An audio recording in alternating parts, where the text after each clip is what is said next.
Okay, now we're finally getting to the point where the Rambam is explaining his idea. As I told you, this means his explanation as to how providence works. And in particular, providence we're talking about is that human beings are directed by providence individually, at least in terms of justice. Rambam stresses justice over and over and over again. Though, as we go on in the chapter, we'll see there are certain exceptions, but he's stressing justice. And of course, by definition, justice means each one is treated individually, but not the individuals of other species. They are not treated individually at all.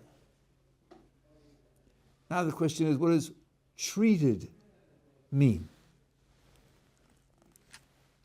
And I explained that treated means they're not the subject of a purpose, though they are caused by what God does. They're caused to do what they do in detail, for every detail of everything in the world is caused directly by what God puts into motion. But there's no particular purpose in this detail or that detail happening the way it happens, except for human beings. For the human beings that are judged by, governed by justice, theirs going to be individually tailored to their circumstances. Even there, you could ask whether there isn't some leeway. But there's no question that each person's is treated separately. In other words, if every good deed gets a pleasure and every bad deed gets a pain, exactly which pain? You could have two different. A thorn in the finger, it doesn't matter which finger. Might not. So there'd be a little bit of leeway. But you couldn't just take what happens to this person and transfer that whole treatment to another person and say, well, somebody got it, so he got it or he got it. With a fish, you could do that. With a fly, you could do that. With a person, you obviously can't do that. So that's the difference between them. But it's not a difference in causation. God causes everything to happen. It does it with full knowledge and full control. But with other creatures, the attitude is, it's okay if it happens this way, and it would have been okay if it happened another way. Doesn't matter. So I'm making it happen this way because it's just as good as any other way. Whereas with human beings, it cannot be that way. Yeah. No. I'm sorry. Yeah. I just want to clarify something before you mentioned about the pleasure and pain thing you're talking about with providence. I'm not sure if this would make a difference, these types of scenarios in which it's seemingly you're almost bringing about the type of suffering yourself. So to give an example, let's say this certain type of psychological suffering someone may cause themselves. Let's say, for whatever reason, this is the chair that I always sit in chair.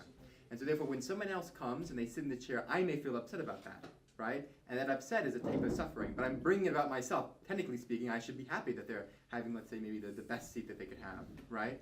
So in other words, I'm feeling a type of suffering, but it's because of my own failure, some type of psychological failure of mine. Would that be counted any differently under this view, that type of suffering? I think it would be a prime example. You're getting what you deserve right away for your failure right away. So I thought that as well, but that seems odd because the failure is the suffering. In other words, I'm upset. That is the suffering, and therefore, how can I be judged for something that is almost the means of failure I'm being judged by, which seems odd. I'm not sure if that articulated it properly. I mean, suppose somebody sticks pins in his body. Well, self-puncturing. Right? There are things you could do to yourself which don't cause pain. You could put paint on your skin. That doesn't cause pain. Some people choose tattoos. The suffering of that tattoo could be very well in response to the fact that what he's doing is usher. Whereas the paint is not usher. So what's the usher thing I'm doing here? Getting upset, right? Yeah. But that itself is the pain. The chair could have been... Right, but so what? I mean, that may mean that there's nothing external to it that needs to be punished later, because already you've gotten the punishment that you deserve. But so what? If you tell me that you're a masochist and that you enjoy being in pain, that's something else. Then you're getting an illicit pleasure. That may require another pain. I don't hear a steer to the higher principles here. Okay, now the Rambam is going to explain to us how it works, what makes it work. And as I've said 16 times already, this is not a sixth theory, not disagreeing with the Torah. That's the way some fools want to portray him. He's explaining in his own terms the way in which it works, and as he put it, as when he introduced it, he's very cautious about it. He said, maybe I'm not true, maybe it's not correct, and it's not a perfect theory, it's only subject to less objections than the other ways of presenting it. And this is his idea. As always, the fine print is the Rambam, and the bold print is my comments. Divine providence is connected with divine intellectual influence. When Hakadosh Baruch Hu runs the world, he runs the world in the guise of an intelligence that's operating. That's the way in which he's projecting himself in running the world. Didn't have to be that way. Hakadosh Baruch Hu has unlimited ability to project himself in any way that he wants. But this is how he does it. I mentioned this to you, and I think it's a fairly important general philosophical point. When we say the world has order to it, and things happen in regular patterns, what we don't usually appreciate, I haven't seen it discussed in print, is that what we call patterns are events that happen according to categories that we recognize. These categories are concepts in our minds. The world could have been a totally orderly place, and just the order doesn't agree with the concepts in our minds. As indeed, if you go to quantum mechanics, it doesn't. And there's something going on there, some kind of rough kind of order, but it doesn't agree with the way our concepts work at all. That's why it's so difficult to understand. So the concept of order includes seeing a mind in the world operating. It's a conceptual structure operating. And that should be a manifestation to us that what's doing the operating is an intelligence. I think that's what's behind what the Rambam is saying here. So now, we are intellectual beings. The operation of the world is under the control of an intelligence. There's a natural connection between God's control of the world on the one hand and our essential nature. And it's our intelligence that enables us to be moral creatures. We saw that part of your intelligence is to know the difference between good and evil, right and wrong. So the application of justice to us is application of a conceptual principle to beings who operate through concepts. It's a principle that's administered by an intelligence to creatures who are intelligent. There's an obvious, what you call in Hebrew, hatama. There's an obvious correspondence between the way in which God manifests his providence and we to whom the providence is applied, which is not true for an animal, because an animal doesn't have the intelligence and therefore it can't be held to the rules of justice. Rules of justice don't apply to it, so that it's like an object rather than something which is on a par with the one who's operating the providence. So again, divine providence is connected with divine intellectual influence, and the same beings which are benefited by the latter, the divine intellectual influence, so as to become intellectual, the first thing that God's projection of his intelligence into the world is to give us intelligence, to create, so to speak, an image of himself. An image of himself, where did those words come from? They come from some famous book somewhere. How about the beginning of the book of Genesis? B'Tselem Elokim Asa Adam. God made us with his tselem. His mode of operating the world is intelligence, and he created us with that same quality, of course, infinitely removed, because he's a bar and we're a nivra, but that intelligence of providence expresses itself in creating creatures that have intelligence. And to comprehend things comprehensible to rational beings are also under divine providence, examines all the deeds in order to reward or punish them. That's how it can be that justice is applied to them. So, I write, in other words, the Creator provides an intellectual power to manage the affairs of the world. This power has two effects. It provides certain creatures with intellectual powers, and It relates to those creatures in ways that reflect their unique status due to their intellectual powers. Human beings possess intellect. Without it, they could not be responsible for their actions. A divine intellectual power provides them with the intellect that then evaluates their actions, provides them with the reward and punishment. We already see why divine providence treats human beings differently from other creatures, because these features don't appear in other creatures. Now the Rambam goes on.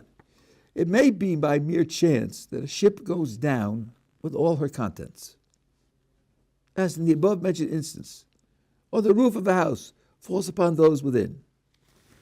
Now, we have to understand, what does it mean by mere chance? Let's remember what we said at the very beginning. The word chance is relative to some structure that you're operating with, and you're saying that structure doesn't provide for it. In different contexts, chance refers to different things. Depends on what the corresponding structure is. The Rambam is not saying here that things will happen outside the laws of nature. That's not what he's saying. The ship goes down because the boards were rotten and a hole developed and it's swamped with water. But from the point of view of providence as protection, or from the point of view of providence as justice, the ship's going down had nothing to do with justice. And the roof collapsing on the people inside has nothing to do with justice. That has to do with the natural order of the world. However, the Rambam says, it is not due to chance, according to our view, that in one instance the men went into the ship or remained in the house.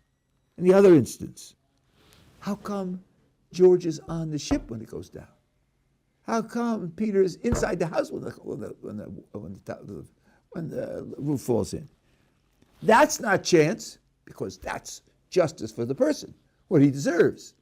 So justice, in almost all cases, there could be exceptions, but almost all cases, would let the natural world run the way it runs, but gerrymander the lives of individuals in such a way that what happens to them in natural terms is appropriate to them in terms of justice. It's due to the will of Hashem, and according to the justice of his judgments, the method of which our mind is incapable of understanding.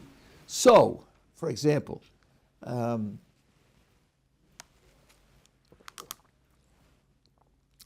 George is on. This happens today with airplanes. George is on his way to the ship, and he's got a wagon, and the axle on the wagon. There used to be axles on four-wheeled car. You can read about them in history books. And the axle breaks, and he can't go, and he misses the ship. The axle broke to keep him off the ship. The ship went down because it had a hole in it, but he was prevented from getting there. Or he changes his mind, or he remembers something that he forgot, and now he realizes that he can't go. All of that is under divine control, because that is now going to determine the outcome for a person.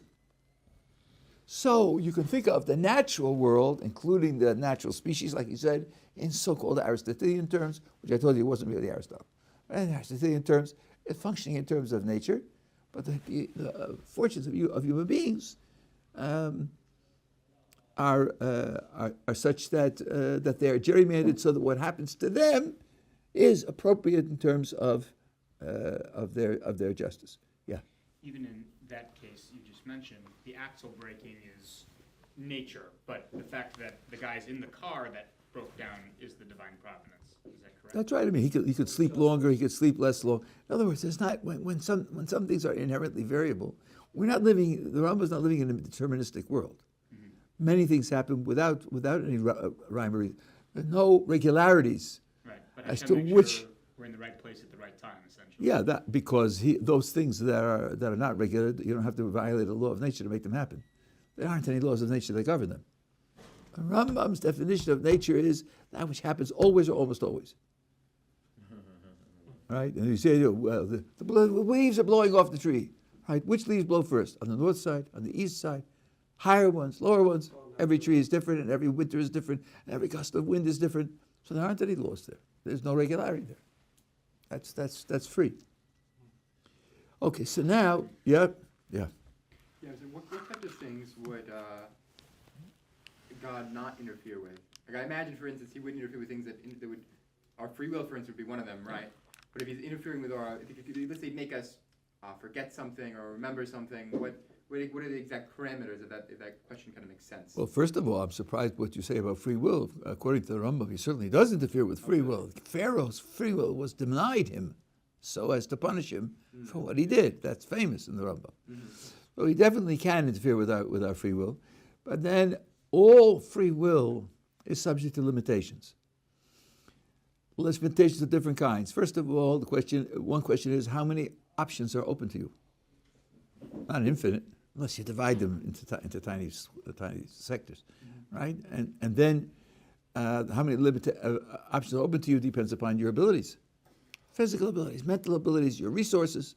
That can expand your alternatives, or it can restrict your alternatives because sometimes you learn something and you say, "Oh gosh, I never realized." Like what's going on with legalizing marijuana now and the havoc it's rendering in a whole sector of the population, where addictive behavior has gone up by a factor of 5 in places which are of 1 or 2 years of legalized marijuana. And you say, well, I didn't realize that. I would never have done that if I had known better. So now it's not an option. So sometimes increased knowledge reduces your options. So you have your capabilities, your resources, and your knowledge. All of those affect the range of options that are open to you. So it affects your free will. Also, the different options require different amount of effort to put into action. And that means it requires a greater effort, and then that means it'll be a greater struggle, which means you can do it, but it will be a greater struggle to be able to do it. That also affects the way you use your free will. For example, if you put a great deal of effort into realizing a particular option, you may not have much strength left for other challenges. So then it'll have an indirect effect on what things you succeed at, what things you don't succeed at, or what things you don't even try. So there's no question that there are limitations, and God can make all sorts of features that, coming from my context, the applications for graduate school are there on the desk of the secretary, and the window's open. It's an early spring day, and she goes out for a minute, and there's a breeze that comes in the window and blows the top application into the trash can. Gee, and he didn't get into graduate school. Doesn't know why. That's very easy to arrange. One guy at one great university took a course in which he had a 100 average. But on the report sheets, there are only 2 digits because nobody has 100 average. 0. So it was 0, 0. So he didn't get into any graduate schools. He couldn't imagine what happened. Then he checked his records. He saw for this class, he got 0, 0. Go figure that out, right? So there's plenty of room. There's plenty of room for Kodesh Baruch Hu to manipulate the circumstances so as to change the conditions of your free will. People don't appreciate this. When you talk about Kodesh Baruch Hu wanting a certain outcome, and you think the only way he could guarantee his outcome is by taking away free will, it's not true.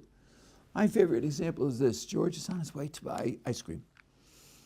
Well, the store has vanilla chocolate and strawberry, and that's his order of preference. I want him to buy chocolate. I got 2 options. I can follow him with my gun, put my gun to his head as he walks up to the counter and say, George, chocolate. Not vanilla, chocolate. And he thinks, what are my options? He orders chocolate. That's one way. But the other way is I can get it to my helicopter. I can fly to the ice cream store and buy up all the vanilla. Now, poor George walks in. He says, give me 2 quarts of vanilla. And the guy says, some nut just came in here for the helicopter and bought 176 quarts of vanilla. But I have chocolate and strawberry. What will you have, George? Chocolate or strawberry? And when he chooses chocolate, is he not making a free decision? He certainly is. He's choosing between chocolate and strawberry, isn't he? So I can get the outcome of his choosing chocolate without taking away his free will, just by changing the circumstances of the free will, changing the options that are open. Kodesh Baruch Hu has a gigantic amount of leverage to get us to do what he wants without taking away free will by changing the circumstances. What does it happen? What happens when a person puts a gun to someone's head and says, do this, right? You know there are people who refuse and die. It is possible to refuse and die. You've just changed the outcomes. That's all. You haven't taken away free will. You just changed the outcomes. Changing the outcomes will make it much, much more difficult to do something else. Some people will succeed and some people will fail. But so God has a lot of flexibility in changing the options, and that way engineering outcomes without taking away free will. Now, you also mentioned before, I noticed you, besides the language, you said changing the actual conditions of free will. How is it different than actually changing free will? I don't know. That to me is just semantics. Conditions of is part of free will, and I suppose you could talk about other parts as well. And so if he put in certain, if he influenced your desires in any way, would that be at all problematic? oh, that's a very interesting question. The Rambam actually considers that elsewhere in the guide, and he says like this. People ask,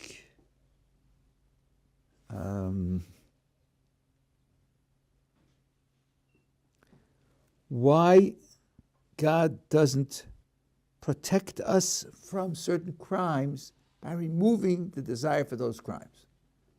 In one case, he did it with Avodah Zorah, but in general. So he said, I'll only tell you that God doesn't do that. And I'll prove it to you. Because the Torah says that they could have gone from Egypt to Israel, an 11-day journey, through the Eretz Plishtim, but in concern for the fact that they might be fearful of the Philistines and turn back, because Baruch Hu told them to take a roundabout route. The Rambam says, why didn't God just give them more courage? He said, you see, God doesn't change human character. God doesn't change human character. He doesn't explain why, but he has a proof that that's so. As the Torah actually says to us, the reason why I took him this way rather than that way is for fear that maybe they'll be afraid and turn around. So in this you see that God doesn't do this. It's part of his policy not to do that. Now, I don't have anything more to say about it than that. It's a good question to go further than that. That's what the Rambam says. There seems to be, again, certain conditions that are under protection here.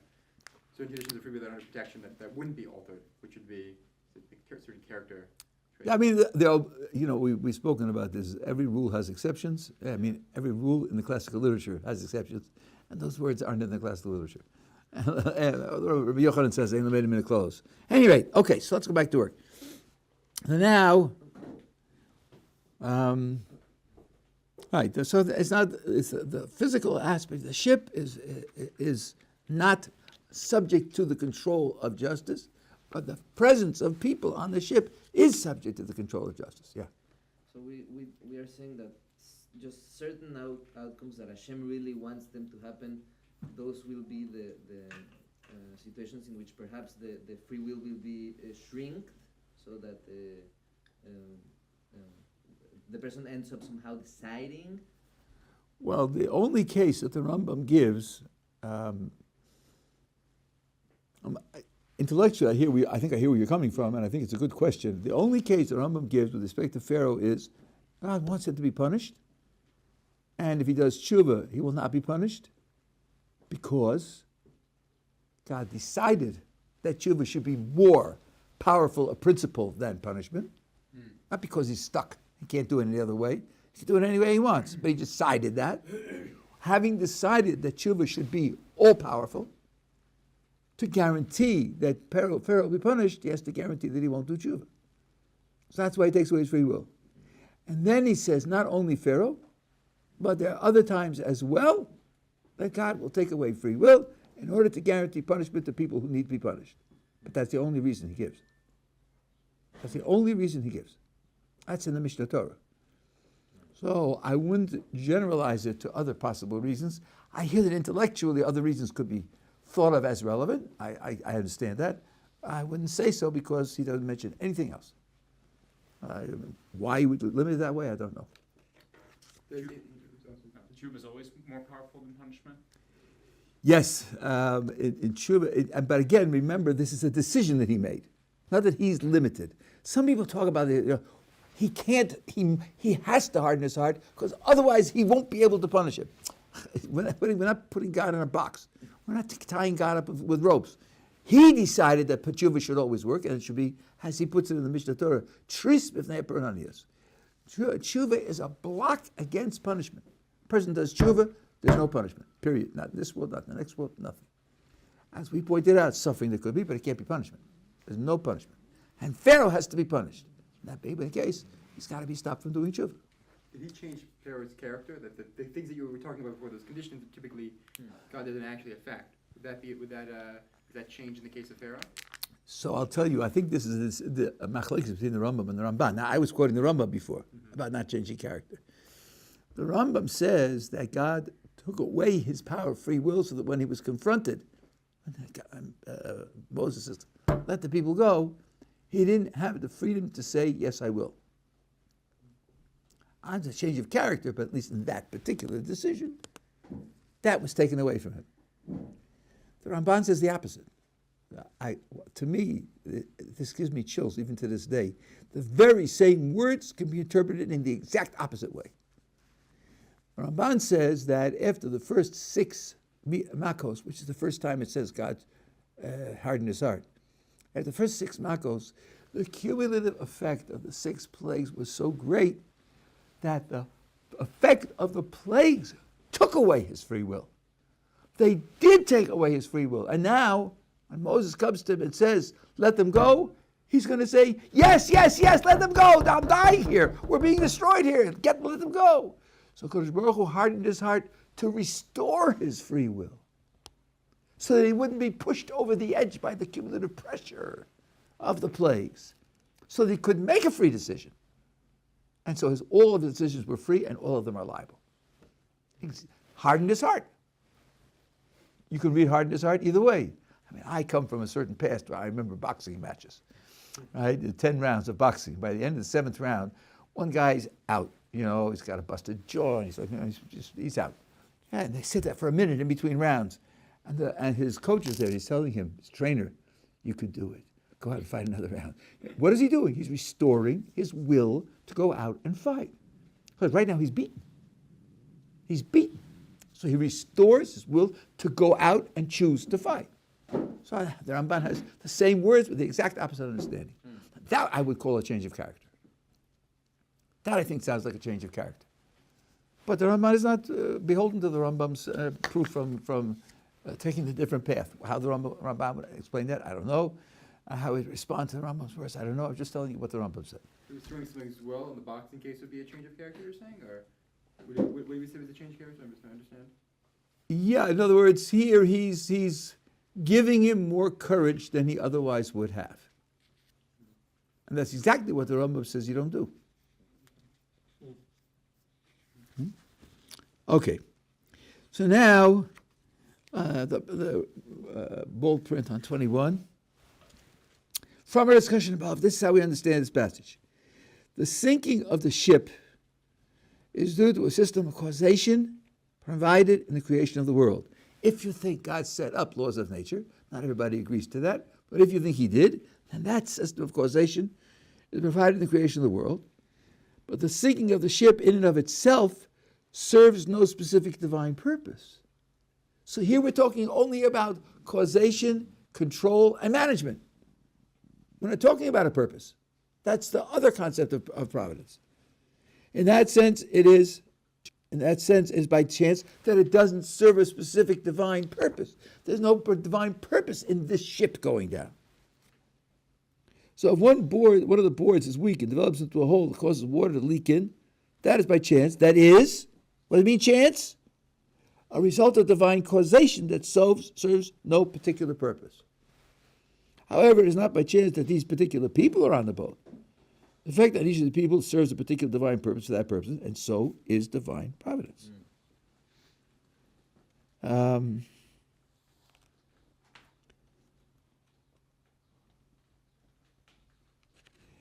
that's, I put here in a footnote, and the Rambam says, I didn't give you the Hebrew here. Let's see.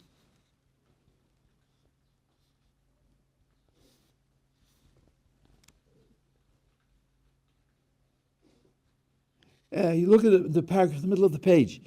I didn't emphasize it before. It may be by mere chance that a ship goes down with all her contents. It may be means maybe not always. Maybe there are cases where, in fact, it isn't mere chance. Rama puts in a hypothesis there. It doesn't say categorically that always when ships go down, they by mere chance, but he's contrasting The ship might go down by mere chance, but it's never by mere chance that a person is there. A person is there because of justice. So in the footnote, I point out, Rambam says, the fact that the boat sinks could also be divine providence. How could that be? Consider, for example, a case in which divine providence causes the boat to sink in order to have an effect on certain people. The sinking of the boat has an effect on certain people, not just the people who are there. That's why it said, Im hayaba mikra, if it is by chance. So there may be cases in which the sinking of the boat also is divine providence, but in all cases, what happens to people is divine providence. Can you think of an actual example in recent history where the sinking of the ship might be, in fact, divine providence to have a certain effect on people? Titanic? How about the Titanic? The unsinkable ship. Unsinkable. Impossible. Man has built something which isn't subject to any other power. Nothing can harm it. Nothing can destroy it. They didn't even put lifeboats. They put lifeboats for a third of the number of people. Never going to need lifeboats. It's never going to go down. It sank on the first voyage. The first voyage didn't make it to port. All those the fabulous and wealthy and the unbelievable luxury, the first voyage. I think there's a big lesson there. A big lesson there. I don't know if the modern people have learned it, but you have something which everybody says is absolutely perfect. Maybe you could make a far analogy to science, which of course knows everything. It's got everything nailed down. Everything's understood perfectly. Till next year. Things have to be rewritten. Yeah. So unless it was some type of event like a ship sinking, some type of event that doesn't impact any human beings whatsoever, how could you say it's just by chance? I mean, it must be divine providence that the ship goes down if it's going to impact a human, right? Because that person's experiencing pain or pleasure from that event. Well, not really. I'll tell you why. First of all, we didn't say that it affects. We said it serves a divine purpose in affecting. In fact, there can be an effect, but that particular effect doesn't serve any particular divine purpose. Now, I could bring in here something which Rabbi Meiselman told me when I was working on this. Imagine a system like this.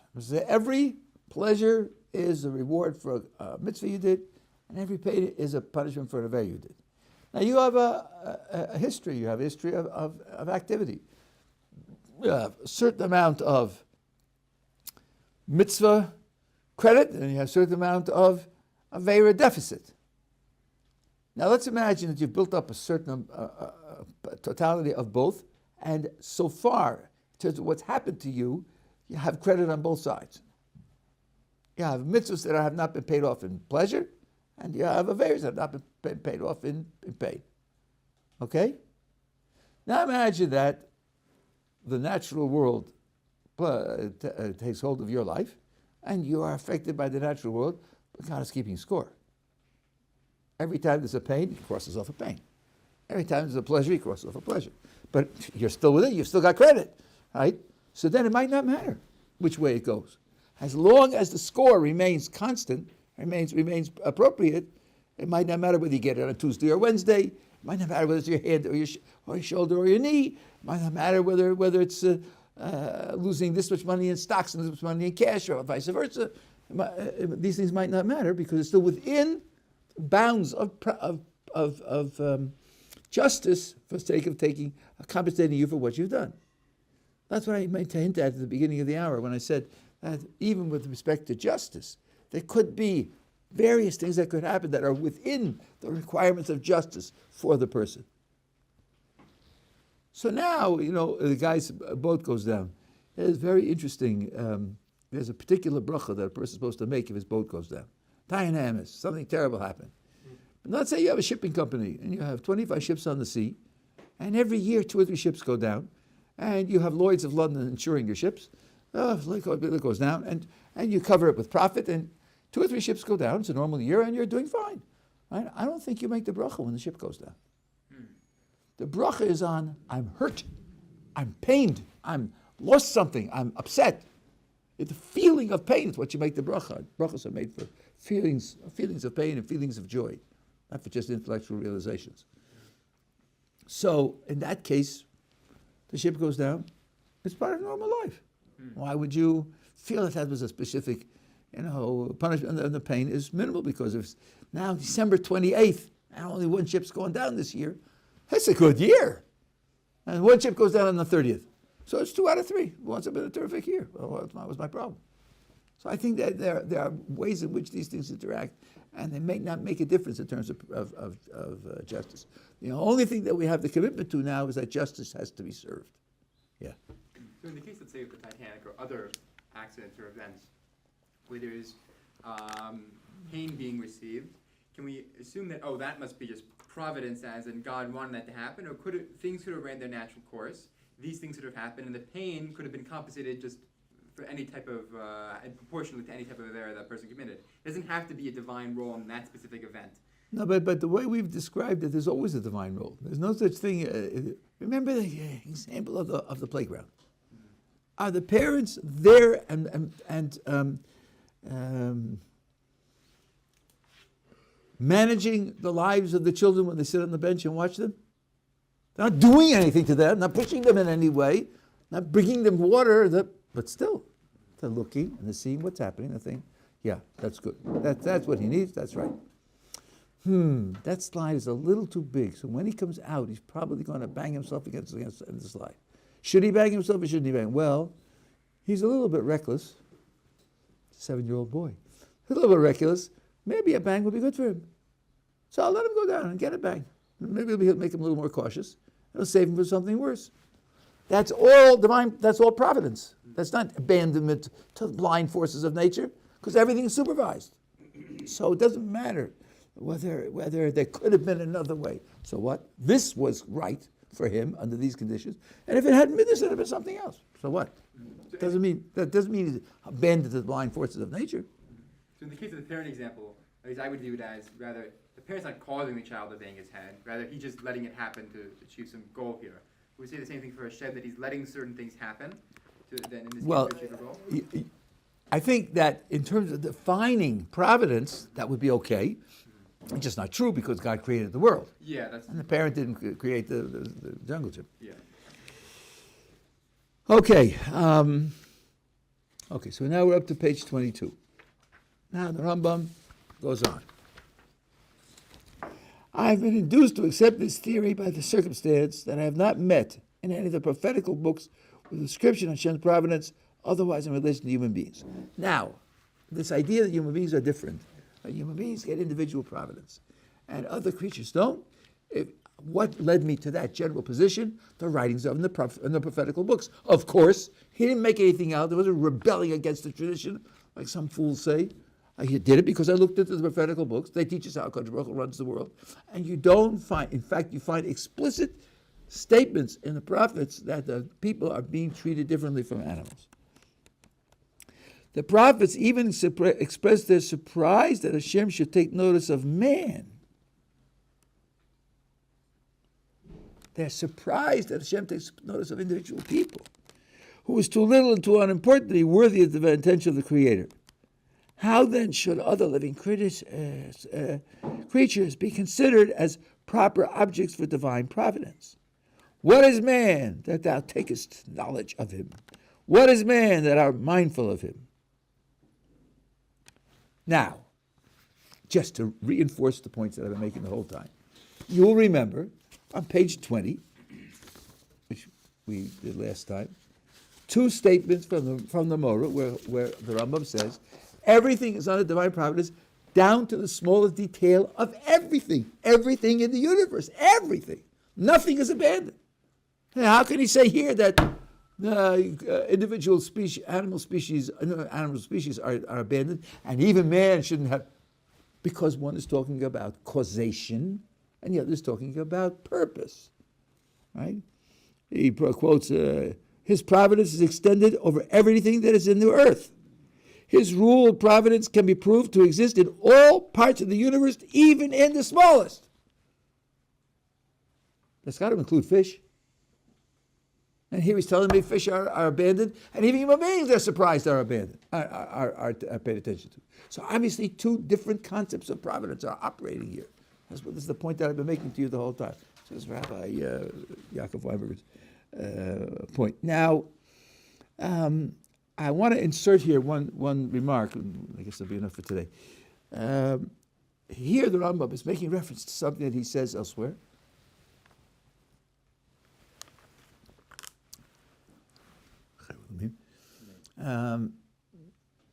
And it's something that's said in other places as well. Surprised that God should pay attention to man. I think that we know enough about man to realize that this surprise has to be superficial. It has to be superficial. It has to be unguided. Who's quoted here as expressing this surprise? Angels are. What's the status of angels? How much do they know? How much do they understand? Do they ever get things right? Do they always get things right? No, they don't. Not in the Psukim and not in Chazal. They don't always get things right. The Rambam credits them with much greater understanding than human beings have. Yes, at this time, yes. In this condition, yes. But what about essentially? So when Moses asks God, show me your essence, teach me your essential nature, and God says no, he says no with a very famous verse. Ki lo yir'ani hadam v'chai. A man cannot see me and live. Doesn't say a man can't see me. It says a man can't see me and live. The obvious implication is that after death he could. And the Rambam confirms this, because he says what blocks a human being from knowing a God is the body.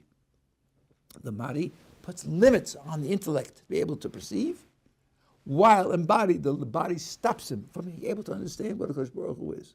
But after that, he definitely can. Now, so you say, well, but then, really, the angels didn't get that? Yeah, maybe they didn't. Maybe they didn't. Maybe they saw a man in a closed context. There's a chapter in the guide where Maimonides says, surely the angels and the spheres and the heavenly bodies weren't made for man, because you don't make the superior for the sake of the inferior. But the inferiority of man that he describes there is only man in this world with a body. Doesn't talk about the pure soul of a human being. And I'll tell you where he gets it from. He gets it from Ecclesiastes, from Koheles. The superiority of man over the animal is nothing, for everything is futile. Really? How could anyone say that? There's no difference between people and human beings and animals. Iron, nothing, zero. That's not a serious thought.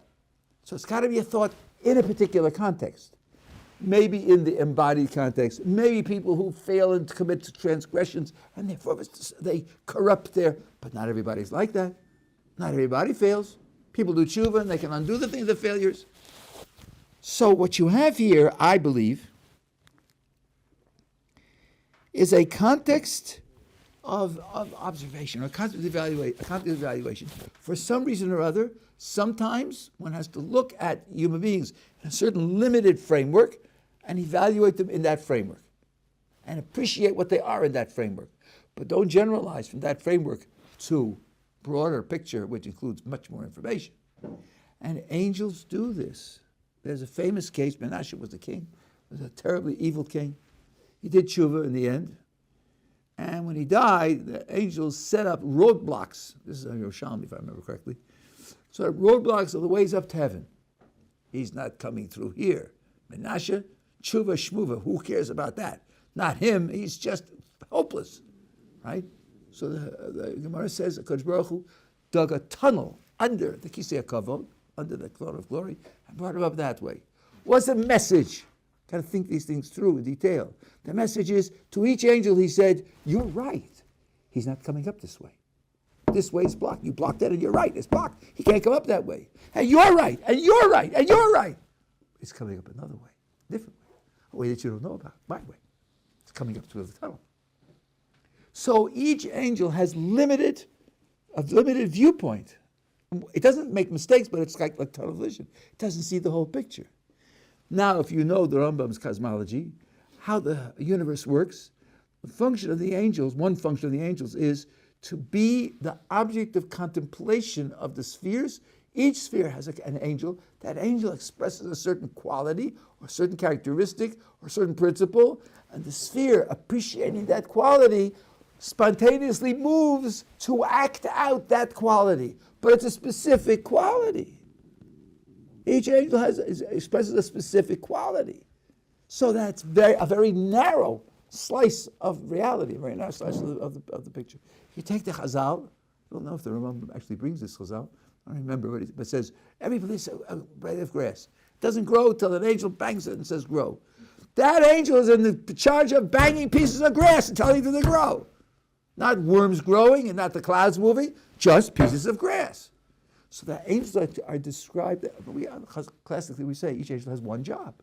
One job. Raphael heals sickness. That's what he does, not other things. Not multi-purposed. So they're very narrow. So what they see correctly, but what the conclusion they will draw is not necessarily correct. Here, when they express is, what is man that you should pay attention to him? Man's soul is created b'tzelem Elokim. The angels are not created b'tzelem Elokim, with God's essence. They're created that way. They don't appreciate that. They can't see that. They can't see it. They can't take it into account. Yes? Why does God need Malachim to do those things for him? I'll tell you, my oldest son has a wonderful analogy for this. A mother tells her 6-year-old, now let's make it really brutal, her 6-year-old son, help me bake a cake. Okay? You tell me, is it going to make it easier for her to bake the cake if he helps her bake the cake, or harder? Much harder! The eggs are going to fall on the floor, and he's going to short circuit the electricity by putting it in the plug when it's wet, and he's going to tear things and spill things. It's much harder. It's for his sake, not for her sake. Now, the HaKadosh Baruch Hu creates the angels. That's it. One verse is he rides on the angels, right? He creates them. He gives them their energy and their strength to be able to carry him. Is he getting anything out of it? No, of course not. He didn't need to ride on angels.